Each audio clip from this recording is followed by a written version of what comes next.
Jesus tells us straight out, he came to bring war and division, divide and conquer. God's love will conquer us all, but first it was necessary to divide us. This is God's plan.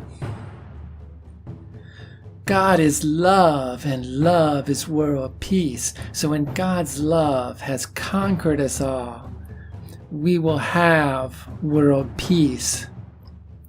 Here are two verses where Jesus himself tells us his true purpose.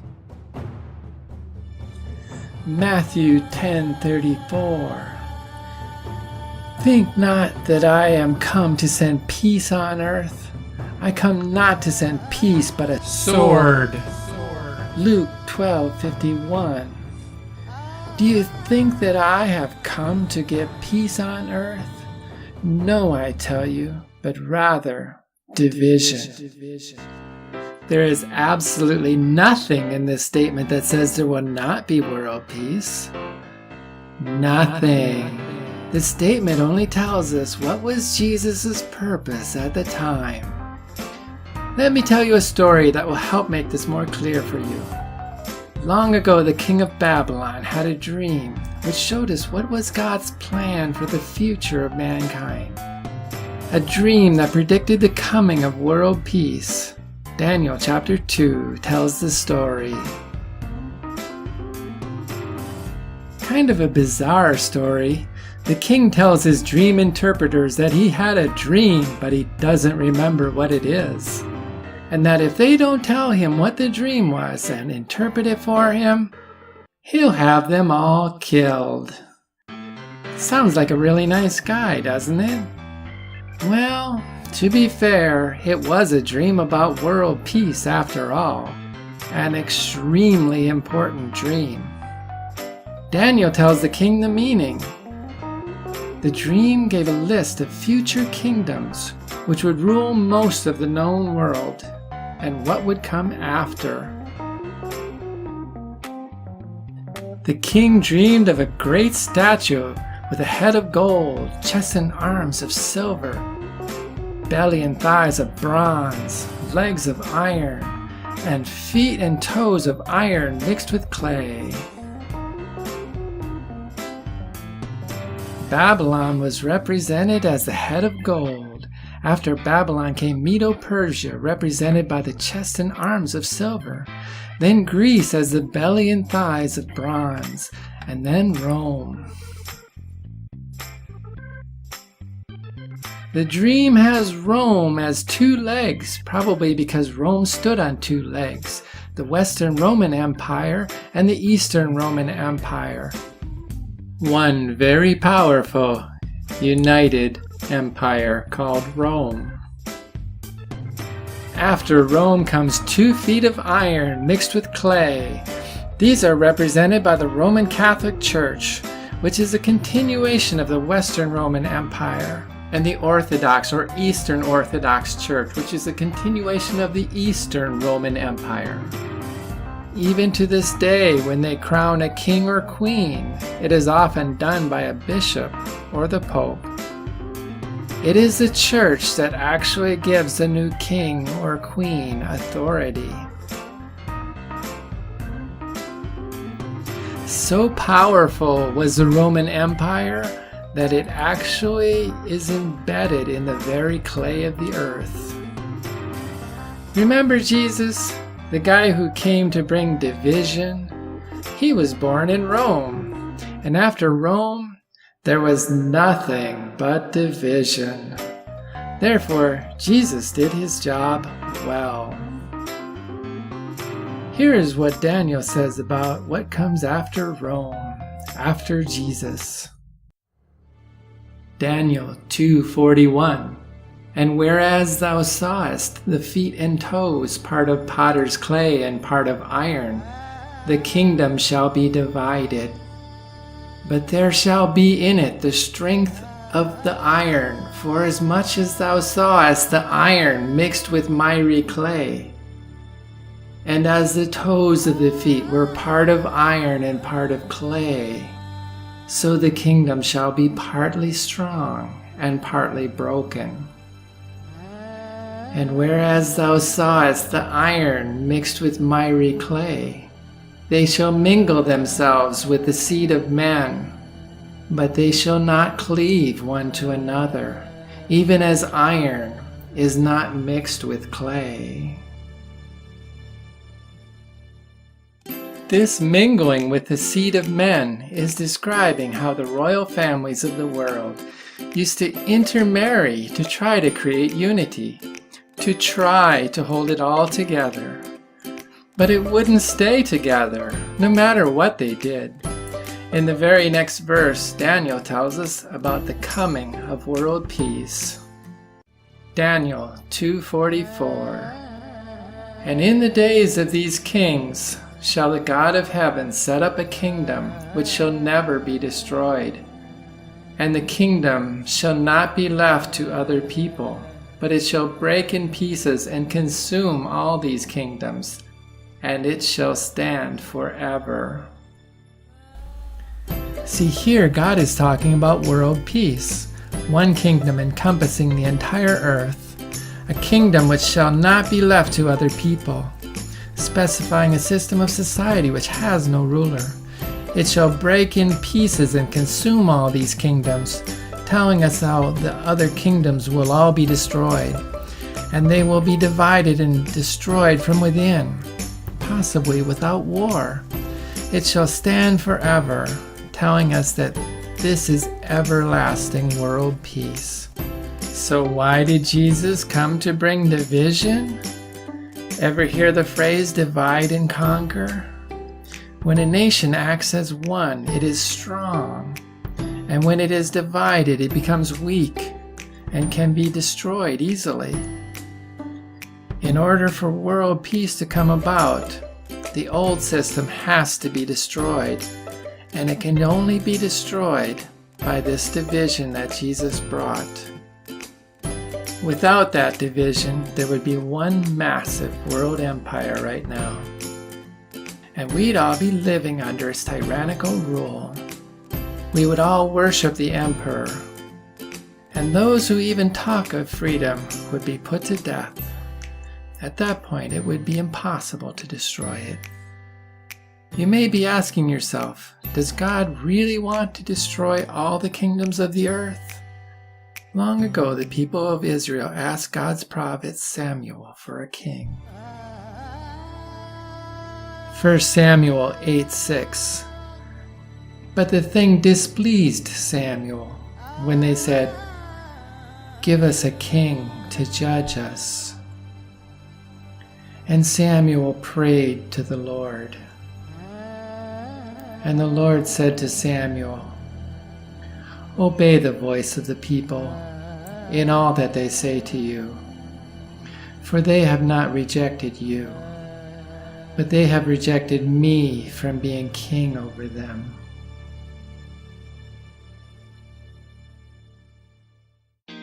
God says here that the people have rejected God by asking for a king. Having a king is rejecting God. The word president did not exist at the time. But is there any real difference? Seems to me having any ruler, whatever you call him, is rejecting God. Let me give you some examples. One of God's 10 commandments was that we should have no other God before him. This means that God must come first. God is first in command. So when God tells you, "Thou shalt not kill," and your nation tells you that you must kill for your nation, who do you put first? Whose command ranks highest in your chain of command? This is not to say that you cannot kill for any reason. There are exceptions. But killing because your nation asked you to is not one of those exceptions. That is breaking 2 of the 10 commandments instead of just 1. Psalms 37:11. But the meek shall inherit the earth. and shall delight themselves in the abundance of peace. Matthew 5:5. Blessed are the meek, for they shall inherit the earth. Here we see the meek inheriting the earth. This literally means that the power is given to the meek, the powerless. What does inherit mean? Think about it. The kings and power elite of the world will lose their power, and the regular people will inherit it from them.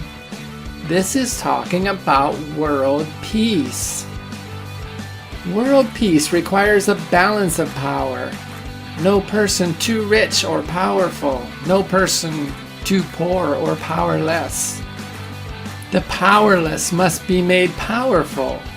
The poor must be made rich. We create world peace by ending poverty. This is the same as saying the meek shall inherit the earth. Luke 2:14. Glory to God the highest, and on earth peace, goodwill toward men. This is where the Christmas songs get peace on earth and goodwill toward men from. This is an interesting one.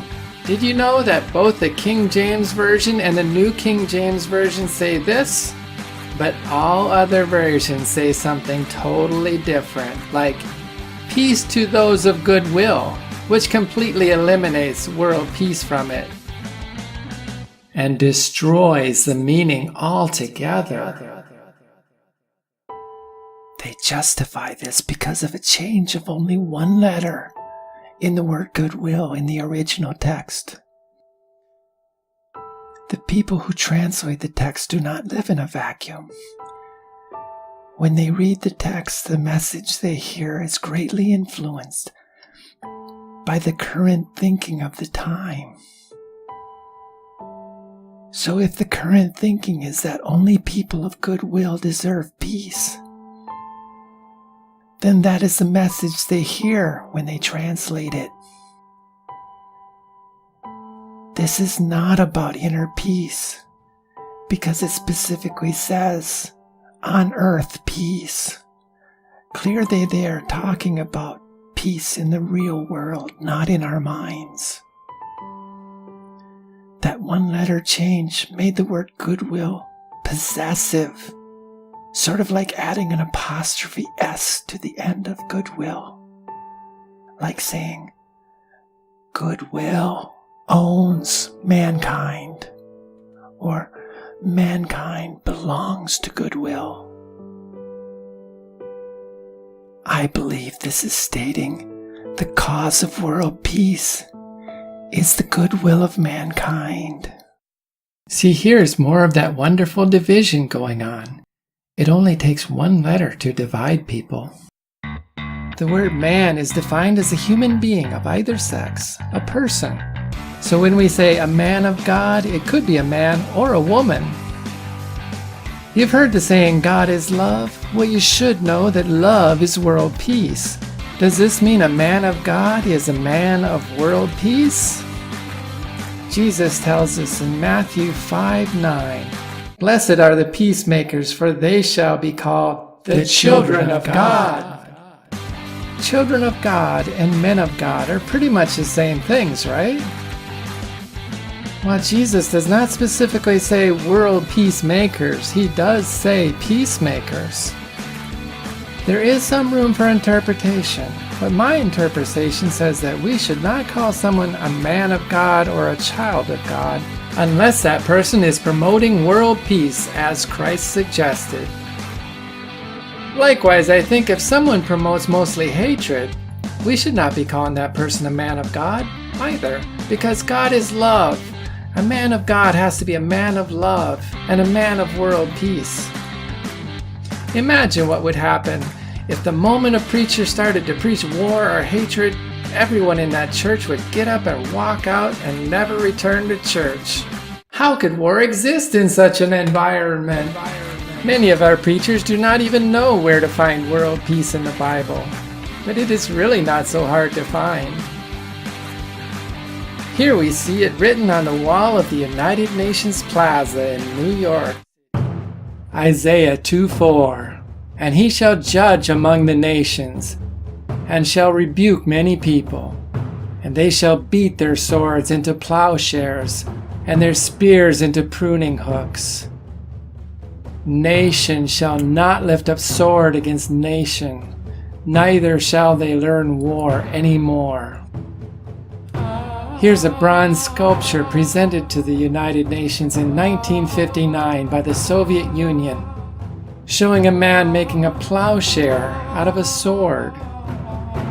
Apparently, that so-called godless nation knew the Bible better than many of our preachers do. Almost the same statement is repeated in another place in the Bible. Micah 4:3. And he shall judge among many people, and rebuke strong nations afar off. And they shall beat their swords into plowshares, and their spears into pruning hooks. Nation shall not lift up sword against nation, neither shall they learn war any more. Both times saying neither shall they learn war any more, making it very clear that they are talking about permanent world peace, as in never again will there be war. So if Jesus came to bring division, who then will come to bring unity? Who will unite the people? Genesis 49:10. The scepter shall not depart from Judah, nor the lawgiver from between his feet, until Shiloh come. And unto him shall the gathering of the people be. Shiloh is the peacemaker. The scepter is currently in the hands of Jesus as the King of the Roman Catholic and Orthodox churches. Jesus is of the house of Judah. So what this prophecy reveals is that Jesus would reign as king until the peacemaker comes, and no longer. In John 16:7, Jesus tells us, "But very truly I tell you, it is for your good that I am going away. Unless I go away, the advocate will not come to you. But if I go, I will send him to you. When he comes, he will prove the world to be in the wrong about sin and righteousness and judgment." Jesus tells us that he will explain Jesus to you. That's it for now. That's not everything. This is just a short introduction to God's plan. World peace is salvation. It is the solution to all the major problems of mankind. It is the only thing that can prevent nuclear war. It will end global warming, global water shortage, oil and energy shortage, poverty, overpopulation, and fix a bunch of other things. These are not problems with the world, they are problems with our current system of society, and they will all be solved by world peace. Most of these problems come from overuse of resources. So what do you need to do? A wise person must always yield to the one who knows better. God believes in world peace. Therefore, if you are wise, you will also believe there will be world peace. How foolish is it to believe you know better than the one who is millions of times more intelligent than you? If you don't believe in world peace, you don't truly believe in God's love. Preparing the world for world peace. My name is Tony Bondas, and this is World Peace Church. Check out our other videos and books at worldpeacechurch.org, and also follow us on Facebook. And be sure to like and share this video as much as possible. Thank you for watching.